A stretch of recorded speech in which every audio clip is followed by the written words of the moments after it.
کنز العمال شریف میں حدیث پاک ہے، نبی کریم صلی اللہ علیہ وسلم جب معراج میں حاضر ہوئے، اللہ کا دیدار کیا اور اللہ سے ہم کلام ہوئے، اور اللہ سے جو آپ نے گفتگو کی، جو باتیں آپ نے کی، وہ اللہ ہی جانتا ہے، اس کے رسول جانتے ہیں، ہمیں تو بس اتنا معلوم ہے جتنا کہ نبی نے بتایا ہے۔ تو کنز العمال کی روایت میں ہے، حضور صلی اللہ علیہ وسلم نے اللہ پاک کے دربار میں عرض کیا، الہی و سیدی اجعل حساب امتی علی یدی، کہنے لگے اے اللہ، اے میرے مالک و مولا، میری امت کا حساب تو میرے حوالے کر دے، ان کا حساب میں لے لوں گا۔ اللہ تعالیٰ نے فرمایا، حبیب آپ یہ کیوں فرما رہے ہیں کہ آپ حساب اپنی امت کا آپ لے لیں گے؟ یہ کیا بات، یہ کیوں فرما رہے ہیں؟ کہا مولا، حالانکہ سب جانتے ہیں کہ حساب اللہ لے گا، سب جانتے ہیں کہ حساب اللہ لے گا، کیونکہ اس نے بنایا ہے، وہ خالق ہے، حکم اس نے دیا ہے، اب حساب بھی وہی لے گا۔ لیکن فرمایا، حبیب آپ یہ کیوں فرماتے ہیں کہ حساب میرے حوالے کر دو؟ عرض کیا، مولا حساب تو لیتا ہے، لیکن تیرا حساب لینا اور ہے، میرا حساب لینا اور ہے۔ کہا کیا ہے؟ عرض کیا، مولا تو جب حساب لے گا تو اس امتی کو برسر محشر کھڑا کیا جائے گا، اور سر محشر کھڑا کر کے پوچھا جائے گا، بتا فلاں وقت تو نے یہ گناہ کیوں کیا تھا، فلاں وقت تو نے یہ خطا کیوں کی تھی؟ اے اللہ، جو حساب ہوگا، جو فیصلے ہوں گے وہ تو بعد میں ہوں گے، لیکن جب اس کو کھڑا کر کے پوچھا جائے گا تو حضرت آدم بھی دیکھ رہے ہیں، حضرت موسیٰ بھی دیکھ رہے ہیں، حضرت عیسیٰ بھی دیکھ رہے ہیں، حضرت داؤد، ابتدائے کائنات سے لے کر قیامت تک آنے والے سب لوگ دیکھ رہے ہیں۔ اے اللہ، میری امت کی اس رسوائی کو میں نہیں دیکھ سکتا، کیونکہ جب اس نے گناہ کیا تھا، ایسا بھی گناہ ہے جو رات کے اندھیرے میں کیا تھا، بند کمرے کے اندر کیا تھا، یا کسی جنگل میں جا کر کیا، کوئی دیکھنے والا نہیں تھا، اس گناہ کو کوئی نہیں جانتا تھا، صرف اللہ جانتا تھا۔ لیکن اے اللہ، جب حساب ہوگا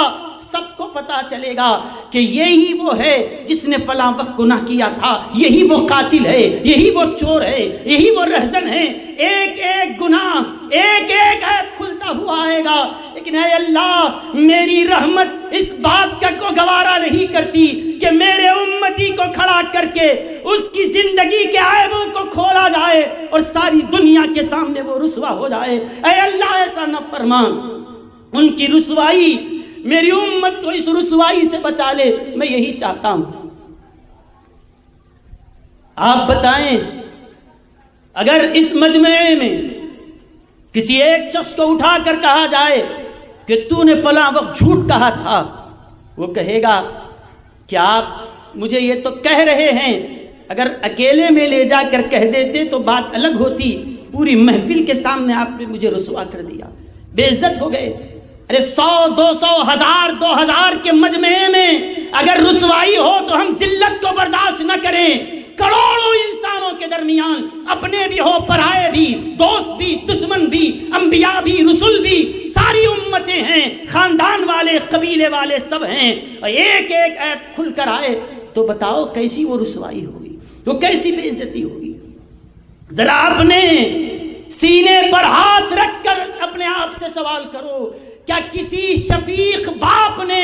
اپنی اولاد کے بارے میں کبھی یہ سوچا ہے؟ کیا کسی ماں کی ممتا نے یہ سوچا ہے کہ میری اولاد کا قیامت کے دن یہ کیا ہوگا؟ نہیں، نہ کسی باپ نے سوچا ہوگا، نہ کسی ماں کے ذہن میں خیال آیا ہوگا۔ ہزاروں باپ کی محبتیں، کروڑوں ماؤں کی ممتا رسول کی درب کی چوکھٹ پر قربان ہے۔ مصطفیٰ کی محبت اس سے زیادہ اپنی امت سے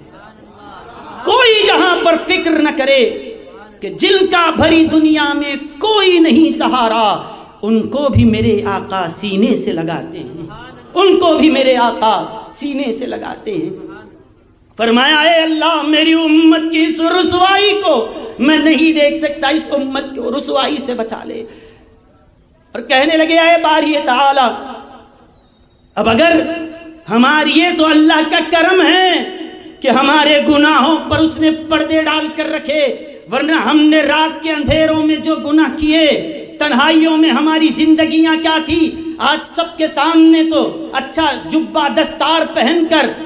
عمدہ لباس پہن کر بن ٹھن کے آ رہے ہیں اور سج دھج کر آ رہے ہیں، لوگ سمجھتے ہیں بڑے نیک ہیں، بڑے پارسا ہیں، لیکن اندر کی حقیقت کیا ہے یہ ہم بہتر جانتے ہیں۔ اندر سے ہم کتنے ہیں، کتنے فرما بردار ہیں، کتنے نافرمان ہیں، لوگوں کے سامنے آتے ہیں تو ہم کیسے ہیں، اور اکیلے میں ہو تو ہمارا حال کیا ہوتا ہے، یہ ہر کوئی اپنا جائزہ لینے کے لیے کافی ہے۔ لیکن میرے بزرگوں اور دوستوں، اگر خدا اپنی شان ستاری کے ذریعے ہمارے عیبوں کو نہ چھپایا ہوتا، آج کوئی ہمارا ہاتھ نہیں چومتا تھا۔ آج ہم مسجد میں کھڑے ہیں، صف میں کاندھے سے کاندھا ملا کر کھڑے ہوتے ہیں۔ اگر ہم رات میں کیا گناہ کر کے آئے ہیں کسی کو معلوم ہو جائے تو بازو کوئی کھڑے ہونے کے لیے تیار نہیں ہوگا۔ رات میں کس نے شراب پی تھی، کون حلال کھاتا ہے، کون حرام کھاتا ہے، یہ کسی کو نہیں معلوم، اللہ پردے ڈال کر رکھا ہے۔ اگر یہ ہماری حقیقتیں کھل جائے کوئی ہم سے ہاتھ ملانے کے لیے تیار نہیں ہوگا۔ میں سب کی بات نہیں کر رہا ہوں، جو عام لوگ اس طرح نافرمانیوں میں زندگی گزارتے ہیں، اللہ کے نیک بندے ہر دور میں رہے ہیں، متقی پرہیزگار ہر دور میں رہتے ہیں، لیکن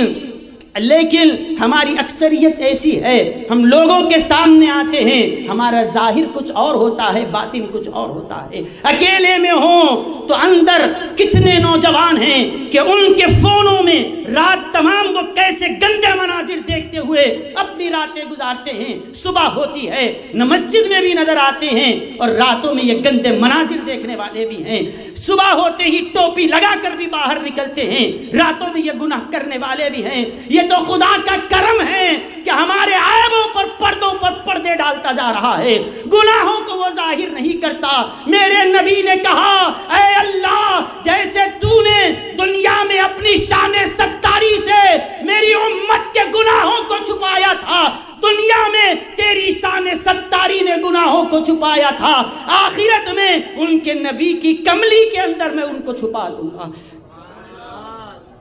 کہ اللہ تاکہ وہاں بھی امت چھپی رہے، یہاں بھی امت چھپی رہے،